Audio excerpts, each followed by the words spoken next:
দুপুরের অলসতায় আলমারিটা গোছাতে গিয়েছিলাম আপুরা ভাইয়ারা, কিন্তু আলমারি গুছাইতে গুছাইতে আমি যখন আমার আব্বুর এই ছবিটা হাতে পাইলাম, তখন আমি আর আমার চোখের পানি ধরে রাখতে পারলাম না। আমার আব্বু শুধু আমার আব্বু ছিলেন না, আমার আব্বু ছিলেন এই দেশের একজন বীর মুক্তিযোদ্ধা। একটা মেয়ের স্বামীর অবর্তমানে তার বাবাই কিন্তু আসল, তাই না? তার বাবার ছায়া, মা বাবার ছায়াতেই ডিভোর্সের পর একটা মেয়ে মা বাবার কাছে থাকেন। আমার মা বাবা, আমার আব্বু আমাকে যেভাবে আগলে রাখছিলেন না। আসসালামু আলাইকুম আপুরা ভাইয়েরা, কেমন আছেন সবাই? আশা করি সবাই ভালো আছেন। তো প্রতিদিনের মতো আজকে নতুন আরেকটি ব্লগ নিয়ে আপনাদের সামনে আসলাম। তো আজকে ফারহানা আক্তার মুন্নি চ্যানেলে আপনারা দেখবেন হচ্ছে আমি আজকে অলস দুপুরের পর থেকে বিকেলবেলাটা সন্ধ্যা পর্যন্ত আমি কিভাবে কাটাইলাম। আর তো অনেক দিন হয় আপুরা ভাইয়েরা আমি আলমারিটা গুছাই না। ঠিক আছে, আজকে ভাবলাম যে আজকে যেহেতু দুপুরবেলা কোনো কাজ নাই, বসেই আছি, তো সময়টা নষ্ট না করে আলমারির কাপড়গুলো মানে গুছায় ফেলাই। তো দেখেন কেমন এলোমেলো হয়ে আছে, কি একটা অবস্থা, নিজের কাছেও খারাপ লাগে। তো কাপড় গুছাইতে গুছাইতে আমি একটা ছবি পাইলাম, জানেন? এটা হচ্ছে আমার আব্বুর ছবি। আমি আমার আব্বুর ছবিটা আমি সহজে দেখি না, আমার খুব খারাপ লাগে, খুবই খারাপ লাগে। তো আজকে যেহেতু হঠাৎ করে সামনে পড়েই গেছে, তো আমার আব্বুর কথা খুব মনে পড়ে গেছে, খুব। আর যখন আব্বুর কথা মনে পড়ে না, তখন এত কষ্ট লাগে যে আলমারি গুছাইতে গুছাইতে মানুষ কত কিছু খুঁজে পায়, তাই না? পুরনো কত স্মৃতি, কত ছোটবেলার কাপড় চোপড়, অনেক কিছুই খুঁজে পায়। কিন্তু আমি খুঁজে পেলাম হলো আমার বেঁচে থাকার অক্সিজেন। তো গত ভিডিওতে একজন ভাইয়া খুব সুন্দর একটা কমেন্ট করছিলেন। তিনি লিখেছেন, আপু আর কত ডিভোর্সের গল্প শোনাবেন? কমেন্টটা পড়ে না আমি রাগ করি নাই, বরং আমার খুব ভালো লাগছে। কারণ তিনি ঠিকই বলেছেন, একটা ভাঙা সম্পর্কের গল্প, অতীতের সেই তিতা কথা বারবার মনে না করে নিজের বর্তমানকে নষ্ট করার কোনো মানেই হয় না আপুরা ভাইয়ারা।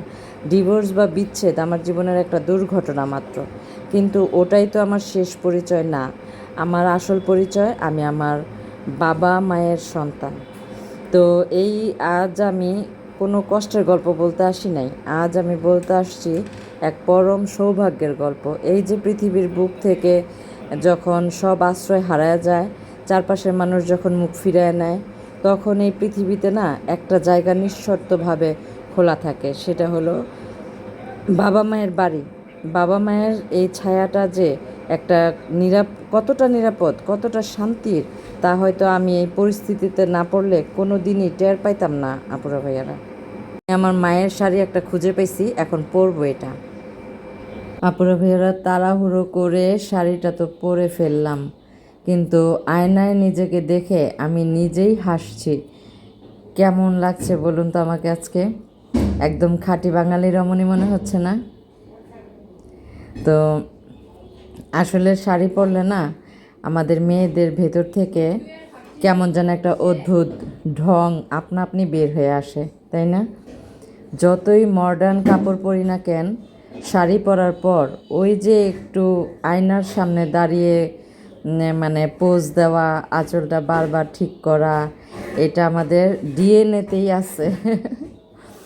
কত বছর পর যে শাড়ি পরলাম, ভাবলাম আজ একটু মানে মন ভরে ঢং করে নেই। প্রতিদিন তো আর ক্যামেরার সামনে এভাবে শাড়ি পরে আসা হয় না, তাই না? আর এই শাড়িটা কার জানেন? আমার আম্মুর। মায়ের আলমারি থেকে চুরি করে শাড়ি পরার আনন্দই আলাদা, তাই না? ছোটোবেলায় কার কার মনে আছে আম্মু যখন বাসায় থাকতো না, আলমারি থেকে চাদর বা ওড়না বের করে কুচি দিয়ে শাড়ি বানিয়ে সারা ঘরে হেঁটে বেড়াতাম। আজ আম্মুর এই আসল শাড়িটা পরে আমার ঠিক সেই ছোটোবেলার কথাই মনে পড়ে গেল আপুরা ভাইয়ারা। তবে একটা কথা, শাড়ি পরা কিন্তু দেখতে যত সুন্দর, সামলানো ততটাই কঠিন, তাই না? আমি তো অলরেডি মনে মনে ভাবছি শাড়ির কুচিতে পা লেগে যদি হুট করে পড়ে যাই, ক্যামেরার সামনে যদি আচার খাইয়া পড়া যায়, তাহলে তো আজকের ব্লগের 12টা বেজে যাব, তাই না? আপনারা আবার হাস হেসেই না যান, মানে সেই চিন্তায় একটু কষ্টেই হাঁটতেছিলাম আস্তে আস্তে। তো অনেকে হয়তো ভাবছেন মুন্নি আপু হঠাৎ আজ এত সেজেগুজে কার জন্য ঢং করছে, কার জন্য আবার? আমার এই কিউট কিউট দর্শকগুলোর জন্য। আপনারা ভিডিওতে কমেন্ট করে এত সুন্দর সুন্দর কথা বলেন, আপনাদের জন্যই তো একটু ভালো মানে সেজে ক্যামেরার সামনে আসা। মায়ের শাড়িরই একটা গুণ, গায়ে জড়ানো মাত্রই কেমন যেন একটা রাজকীয় ভাব চলে আসে। যদিও একটু পর এই ভারী শাড়ি সামলাতে সামলাতে আমার অবস্থা হয়েছে। আমার ভাইয়ের বন্ধুর বোনের বাচ্চা হয়েছে, তো বাবু হওয়াতে ছেলে বাবু যাই না। আচ্ছা যাই হোক, আমরা জানি না ছেলে বাবু না মেয়ে বাবু। আমার ভাই ব্লাড দিছিল, হ্যাঁ, তো সে মিষ্টি পাঠাইছে।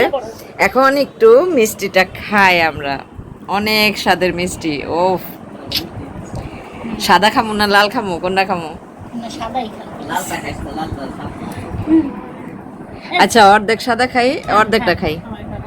নে খা। কারণ লাল বিসমিল্লাহ। আমরা তিনজন আছি, আমরা লাল খাওয়ার দরকার কিন্তু সাদা এখন একদম সন্ধ্যা হয়ে গেছে। সন্ধ্যার সময় একটু চলেন গাছে পানি দিয়ে আসি। এখন গাছে একটু পানি দিব, তারপর হচ্ছে চা খাবো।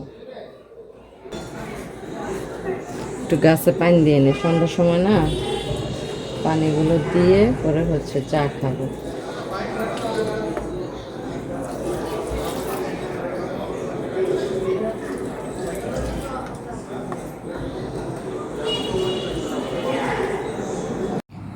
জানেন এই যে সন্ধ্যার সময় যে আমরা একসাথে চা খাইতে বসি না, এটা যে আমার কাছে কত ভালো লাগে। সারাদিনের সব ক্লান্তিটা আমার দূর হয়ে যায় যখন আমার মা, বোন, আমার মেয়ে, তারপর হচ্ছে আমার ভাইয়ের বউ, আমরা সবাই একসাথে বসি। অবশ্য এখন আমার ভাইয়ের বউ নাই, ও একটু বাইরে গেছে আমার ভাইয়ের সাথে। তো না আজকে আম্মুকে বলছিলাম যে আম্মু আজকে না আলমারি গুছাইতে গুছাইতে আব্বুর ছবিটা পাইছি, তখন আমার খুব মন খারাপ হয়েছিল। তো আম্মু একটা কথা বলছে যে চা খাইতে খাইতে বলতেছে যে তোর আব্বু থাকতো, তোর আব্বু খুব চা খুব পছন্দ করতো। তো জানেন আমার আব্বু না খুব চা পছন্দ করতো, আমরা হয়েছে আমার আব্বুর মতো। তো খালি আম্মুরে ডাকতো যে মুন্নির মা তাড়াতাড়ি এক কাপ চা দিয়া যাও, আর বাসায় যারা আসতো সবাইকে চা খাওয়াইতো। তো চাটা খাওয়া শেষ করে রাতের খাওয়া দাওয়ার ব্যবস্থা করতে হবে।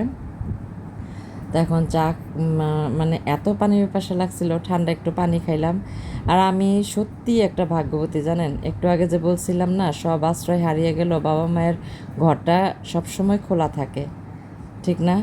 এই যে দেখেন আজ আমি আমার মেয়ের মা, বোন সবার সাথে কত শান্তিতে এক কাপ চা খাইতেছি।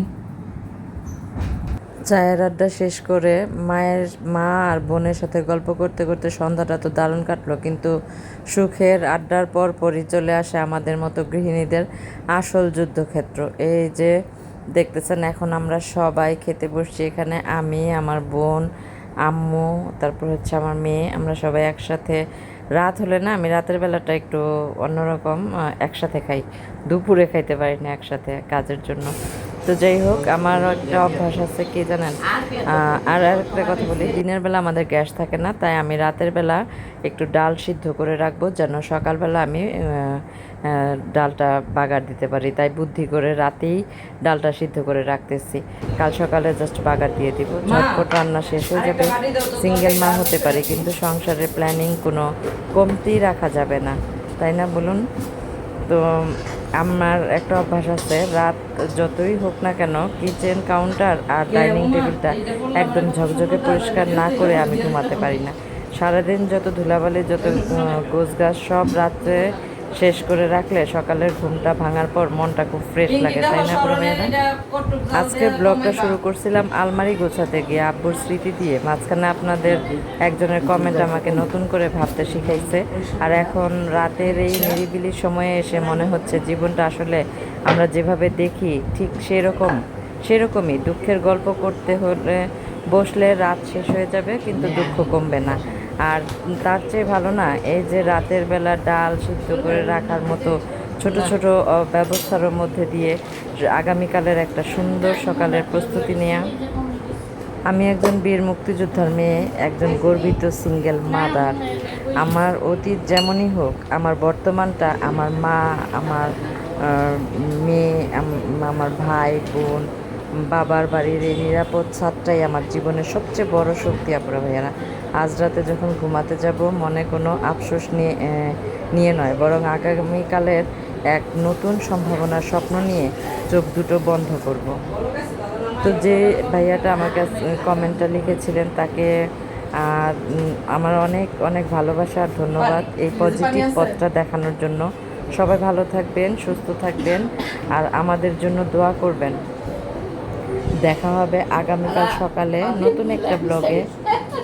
তো সে পর্যন্ত বিদায়। আজকের মতো সবাই ভালো থাকবেন আর নিজেদের প্রতি খেয়াল রাখবেন। আল্লাহ হাফেজ, শুভরাত্রি।